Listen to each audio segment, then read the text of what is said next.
বন্ধুরা সবাই কেমন আছো? আশা করি সবাই ভালো আছো। দেখো, আমি আজকে রান্না করছি বাঙালিদের জনপ্রিয় একটা খাবার, মাছের কালিয়া। এর জন্য মাছের টুকরোগুলোকে লবণ আর হলুদ মাখিয়ে ভালো করে তেলে ভেজে নিয়েছি। এরপর একটা মাঝারি সাইজের পেঁয়াজকে ভালো করে পেস্ট করে নিয়েছি, আর আদা, রসুন, জিরে আর লঙ্কা দিয়ে আর একটা পেস্টও বানিয়ে রেখে দিলাম। মাছগুলো ভাজা হয়ে গেলে তুলে নিয়ে সেই তেলেই বড় বড় করে কেটে রাখা আলু লবণ আর হলুদ দিয়ে ভালোভাবে ভেজে নিলাম।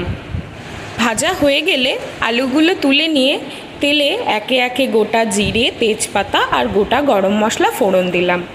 তারপর আগে থেকে কুচিয়ে রাখা পেঁয়াজ দিয়ে একটু লবণ দিয়ে ভালো করে নেড়ে নেড়ে যতক্ষণ না পর্যন্ত লাল হয়ে আসে ততক্ষণ পর্যন্ত ভাজতে থাকবো। এবার তাতে আগে থেকে কেটে রাখা পেঁয়াজের বাটাটা আর একটু কাশ্মীরি লঙ্কার গুঁড়ো দিয়ে দিলাম, তাতে খুব সুন্দর রং আসবে ঝোলে।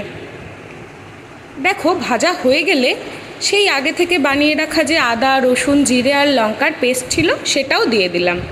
তারপরে দিয়ে দিলাম একে একে গুঁড়ো মশলা, 1 চামচ গোলমরিচের গুঁড়ো, একটুখানি লঙ্কার গুঁড়ো আর আমার বাড়িতে বানিয়ে রাখা জিরে, ধনে আর লঙ্কা দিয়ে একটা গুঁড়ো করা মশলা।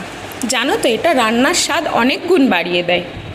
তারপর তাতে লবণ আর হলুদ দিয়ে একটুখানি জল দিয়ে ভালো করে কষাবো, যতক্ষণ না মশলার কাঁচা গন্ধ চলে যায় আর সুন্দর একটা কালার আসে। দেখো, তেল ছেড়ে দিয়েছে। এখন আমি এতে দিয়ে দিলাম ভাজা আলু। ভাজা আলুটা দিয়ে ভালো করে কষিয়ে নিতে হবে। তারপর তাতে দিয়ে দেবো একটু গরম জল। গরম জল দিয়ে ভালো করে মিশিয়ে নিয়ে এবার এটাকে আমি কিছুক্ষণের জন্য ঢেকে রেখে দেব, যাতে আলুটা ভালোভাবে সেদ্ধ হয়ে যায়।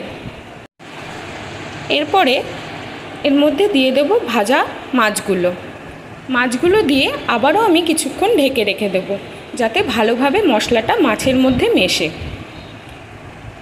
ততক্ষণে রান্নাটা হোক, আর তোমরা বলতে থাকো তোমরা কে কোথা থেকে আমার ভিডিওটা দেখছো, তবেই তো আমি বুঝতে পারবো। আর দেখো, আমার মাছ রান্না হয়েই এসেছে। দেখো কি সুন্দর রং হয়েছে আর কি সুন্দর তেল ছেড়েছে। এবার এর উপর দিয়ে একটু গরম মশলার গুঁড়ো ছড়িয়ে দেব, দিলেই আমার রান্না কমপ্লিট। আর এটা খেতে এত সুন্দর লাগে, মনে হবে যেন পেট ভরে গেলেও আর একটু ভাত খেয়ে নিই। আজকে এই পর্যন্তই। সবাই খুব ভালো থেকো।